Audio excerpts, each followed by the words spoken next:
bringing you the news and information you need from the people making a difference. This is Comcast Newsmakers. Greetings, everybody, and thanks for joining us on another edition of Comcast Newsmakers. I'm Mark Curtis. We're going to talk about something today that I know a little bit about, and that's being a dad. Joining us is, well, we'll call him dad expert, Armin Brott. Good to see him. He's got three kids of his own, and you've written, what, 7 books? 7 books on fatherhood, yeah. All right. Yeah, well, starting with the expectant father and going all the way through the school years. And there are more to come. Why is it important that we have books? I mean, we have books of moms, being parents, being kids. Why do we need some that are exclusively about being a dad? There really aren't that many out there as part of the problem. But dads are looking for resources. They're looking for support and encouragement, and they just don't feel comfortable looking in books that are for moms. They want to really be appealed to in a different way. We also have kind of different concerns. We're concerned about the way people are looking at us. We're concerned about how our partners are doing. We're concerned about whether we're going to be good dads or not. And how do we compete with breastfeeding? You can't compete with breastfeeding. Right. But how do you stay involved? And that's really, it's such a big thing. Moms, starting off as little girls, they've got all sorts of support for how to be a good mom, what to do, how to babysit, how to change diapers. We don't. And most guys, when they get their baby in their hands, that's the first time they've held a baby. I know a lot of things have changed in our society, roles have changed and so forth, but still in many families, the dad is the breadwinner. Mm-hmm. How does that make his role different, more challenging, or unique? Well, it really does make it a tremendous challenge, because what happens is guys they fall in love with their babies as much as moms do. But moms stay at home longer. They have a chance to really work out the kinks. They have a chance to figure out what works and what doesn't work. Dads, for the most part, they can take some time off, but they've got to go back to work.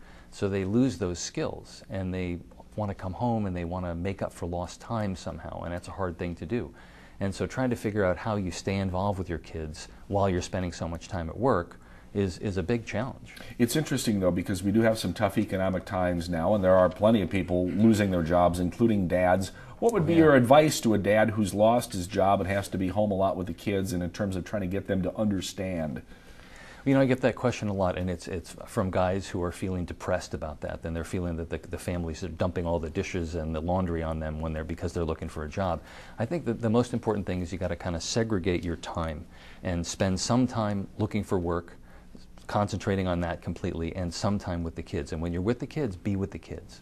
You have a thing called a seal of approval. I know it's on your website. Tell us about that and how people can do that.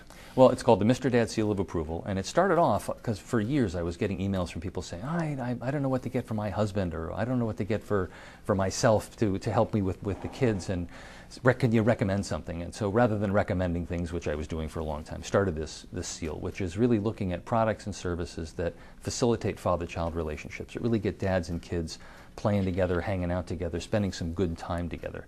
And that's really what we're looking at. So companies are submitting the products for evaluation. We're looking at them. I look at them, and then I've got a team of evaluators who put these things through their paces, and then we decide whether something really does fit the model of, again, kind of really helping dads spend quality time with their kids. And it's an interesting time of year to bring that up, getting into the holiday season. Yeah. People are going, geez, what should I get dad for Christmas? And at the same time, you've got dads thinking, trying to telecommunicate, this is what I want or need. Well, the last thing he needs is another tie. Yeah. And talking to so many guys over the years, really what they want is a way of spending time with their kids. Just what you were talking about before. If guys are at work, how do they connect with their kids? And so some ways that they can do it is, of course, you can go for walks and hikes and bike rides and completely low-tech, no-tech things, but there's also family game night and stuff like that. Or just, you're hanging out with your kid for the afternoon on a Sunday. What do you do? By the way, we only have about 30 seconds left. Along those lines, is it important to communicate with kids on their level using the technology they use now for a dad maybe during the day to text their kid or send an email or an IM or something? Absolutely. And there's nothing that you're going to get that's going to make you feel more cool than something starting to use a text message and using lots of 8s and 4s and 2s.